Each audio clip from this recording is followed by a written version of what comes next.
Nesse vídeo eu quero falar para vocês sobre a justa causa aplicada pelo empregador. Aquela justa causa do artigo 482 da lei da CLT, que é a Consolidação das Leis dos Trabalhos, e como funciona essa justa causa, quem deve provar essa justa causa, se porventura o empregado for dispensado e entrar com uma ação contra o empregador para tentar desconstituir ou quebrar essa justa causa. A prova pertence a quem? Quem deve provar na justiça?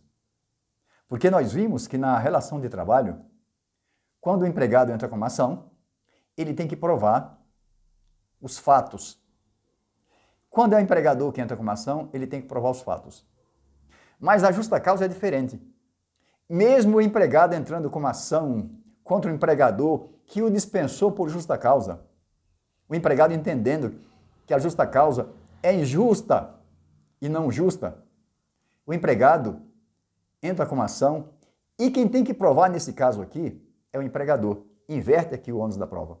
É o empregador que deve provar que sua justa causa preencheu todos os requisitos do artigo 482 da CLT, que é a Consolidação das Leis do Trabalho. Uma vez o empregador comprovando que preenche todos os requisitos, aí essa justa causa é válida. Se não preencheu os requisitos, não discutiu em defesa esses requisitos, não provou por meio de testemunha ou por meio de documentos, como filmagem ou outros documentos qualquer, essa justa causa não vale.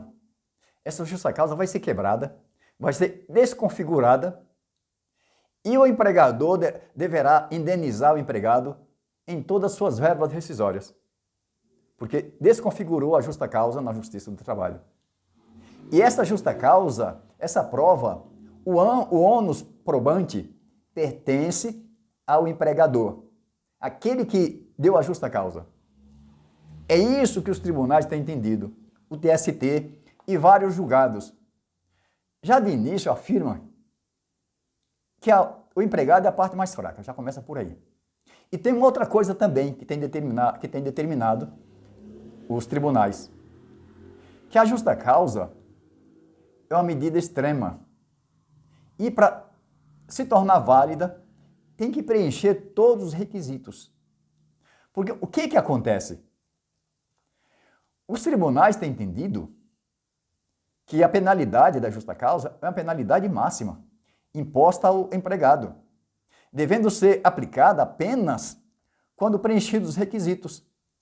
Mesmo porque no direito do trabalho tem o princípio da continuidade, a continuidade da relação de emprego. Isso faz parte da matéria trabalhista, a continuidade do emprego, a continuidade da relação de emprego. E para se ter a interrupção desse emprego por parte do empregador, e dessa forma, sem indenização das verbas rescisórias, só se preencher os requisitos da justa causa. Mas é muito comum, o empregador não quer mais o empregado no seu quadro de trabalho e acaba aplicando a justa causa no empregado para não pagar as verbas rescisórias, para não pagar a multa fundiária e ficar livre daquele empregado. Se o empregado sai e não entra com uma reclamação trabalhista, não dá em nada, não acontece nada. Mas se ele sai e entra com a reclamação trabalhista, e o empregador não se desincumbe do ônus da prova, do ônus probandi, ele deverá indenizar o empregado e ainda ser condenado em danos morais, se o juiz assim entender. Porque, geralmente, quando entramos com pedido de justa causa, nós pedimos também indenização por danos morais.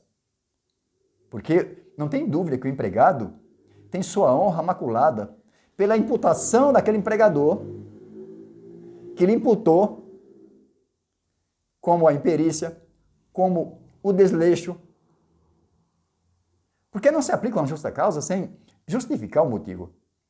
E quando esse motivo é implantado pelo empregador, isso é muito grave. Está mexendo com a dignidade da pessoa humana. É muito sério uma relação de emprego.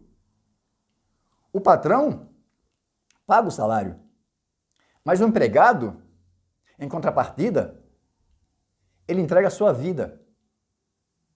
Porque o tempo é vida. Cada hora que você vende para uma empresa é uma hora de vida a menos que você tem. Isso nós temos que analisar.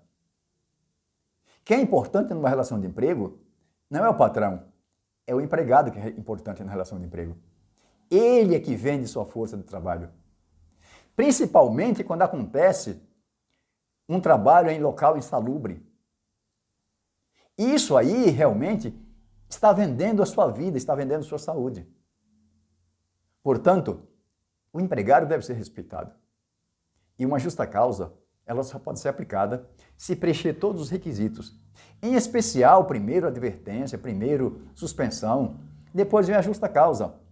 A não ser que o caso é grave. Se o caso for grave, tem que ser de imediato, não tem dúvida nenhuma.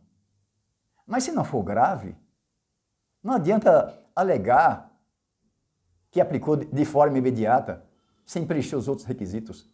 Tem vários requisitos no artigo 482 da CLT. É o que eu tinha a falar para vocês hoje sobre a justa causa e sobre o ônus probandi, que é do empregador. É claro que o empregado também deve levar suas provas, suas testemunhas, para tentar quebrar o máximo que puder. Mas o ônus probandi é do empregador. Por hoje é só e fiquem com Deus.